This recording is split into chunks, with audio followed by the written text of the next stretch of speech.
Round about 9 months later, another sharp pain twisted across my abdomen, hard enough that the word damn slipped from me. Cyril continued charming the programme host on the telly until Nigel's attention left the screen and settled upon me instead. "Are you quite all right, my lady?"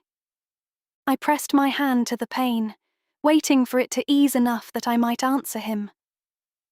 The morning room had been unbearably warm all morning despite the rain against the windows, and the child had spent most of the day expressing his displeasure with his accommodations by making certain I suffered for it as well. Yes, at least I believe so. He has been rather disagreeable today. Nigel continued watching me for another moment, then checked his watch. The hovering attentiveness he'd adopted these last weeks made me feel less like the future Lady Blackmere, and more like an invalid forever in danger of collapsing should he look away too long. Cyril smiled at the lovely woman who interviewed him with the ease of a man accustomed to speaking about terrible things in ways ordinary people could survive hearing. "It truly is the loveliest story once one survives all the tragic portions of it," he said with a shrug, "though I confess I remain somewhat biased regarding Mr. and Mrs. Rowen Ashcombe."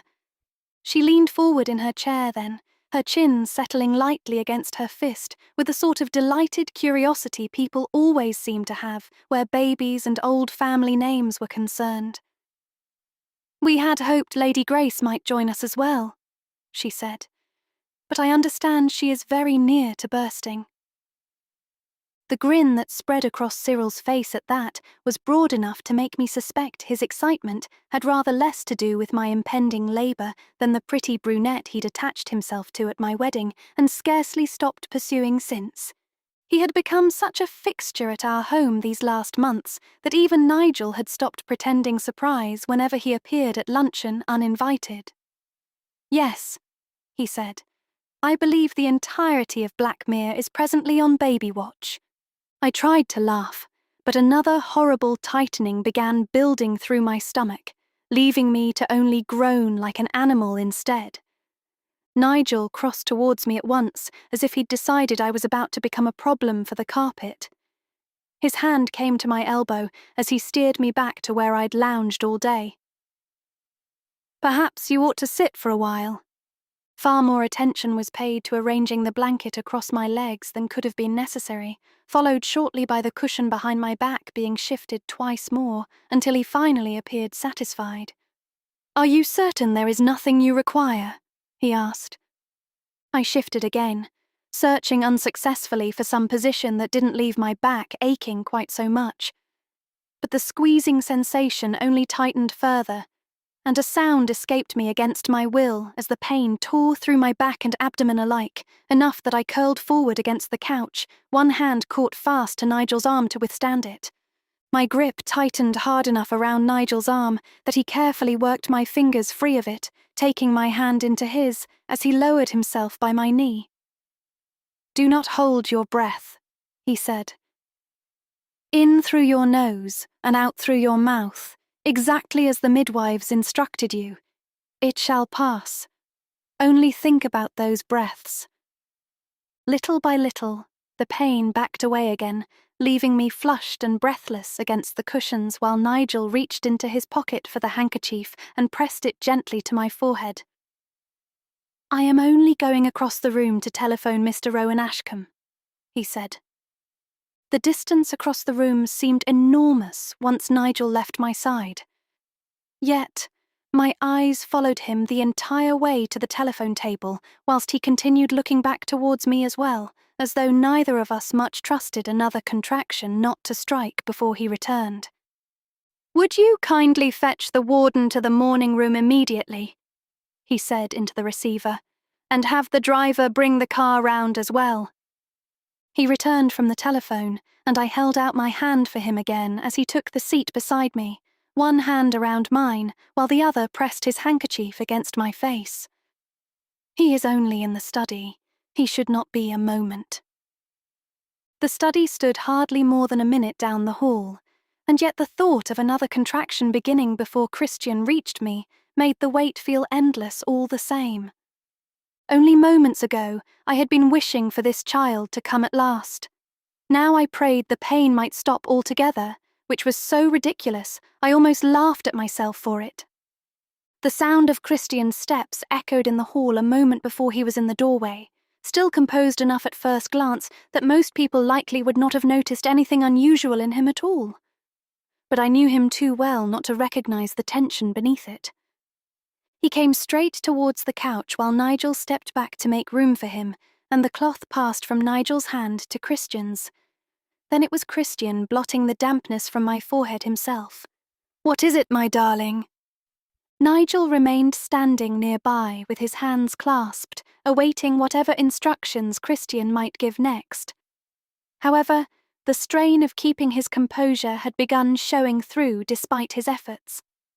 A faint tremor moved through his fingers when I looked towards him, enough that I realized he was far more shaken by all this than he wished anyone to notice. "Lady Grace has just finished a rather strong contraction, sir," he said. "I am fairly certain she experienced another approximately 5 minutes prior to it." "When did they begin?" Christian asked, taking my hand to his mouth to kiss it.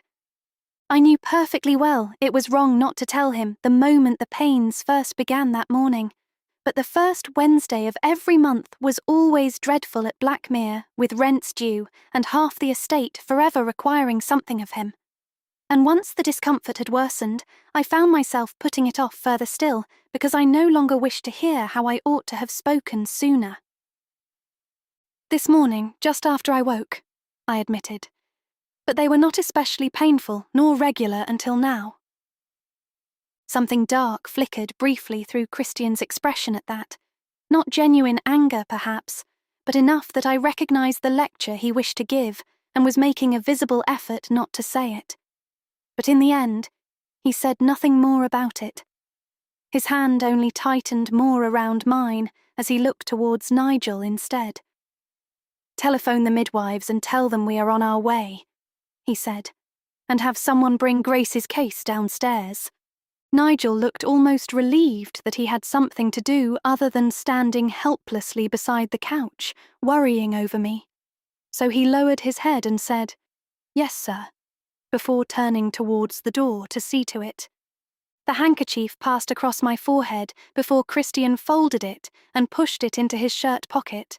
His eyes dropped to his watch as he rose, one hand settling against my back while the other kept hold of mine. "Before the next one begins, let us get you to the car." The calmness in him should have comforted me more than it did. Christian approached every difficulty as though it was something to be studied, organized, and eventually conquered through enough patience and preparation. Ordinarily, there was nothing in the world that made me feel safer than being loved by a man so determined to keep me from harm. But this was one thing he could not do for me. He could hold me through it, speak to me through it, carry me all the way to the birthing centre itself. And yet none of it changed the simple fact that I still had to endure the pain alone. And for one terrible moment, I felt strangely like the girl I had been in Hearthwick again, frightened beneath circumstances too large for me to withstand. "I am so very afraid, Christy." His hand pressed more firmly against my back then, while the other gave a gentle pull upon mine, urging me up from the couch. "Of course you are," he said. "And I imagine every woman who came before you has felt precisely the same. There was no false comfort in it, no attempt to convince me this would be easy, simply because he wished to spare me fear. Christian had never been a man inclined to offer reassurance he didn't genuinely believe, and I think even he understood this was one thing from which he could not protect me, no matter how badly he wanted to.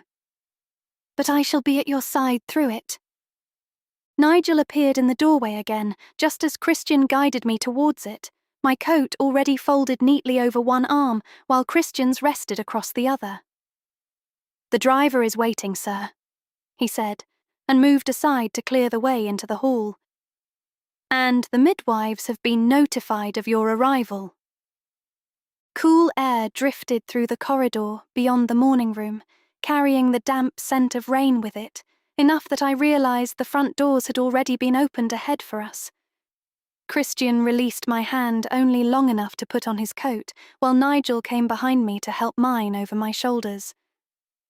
"Your bag has already been placed in the car, my lady," he said, as he fastened the coat beneath my stomach until it would go no further.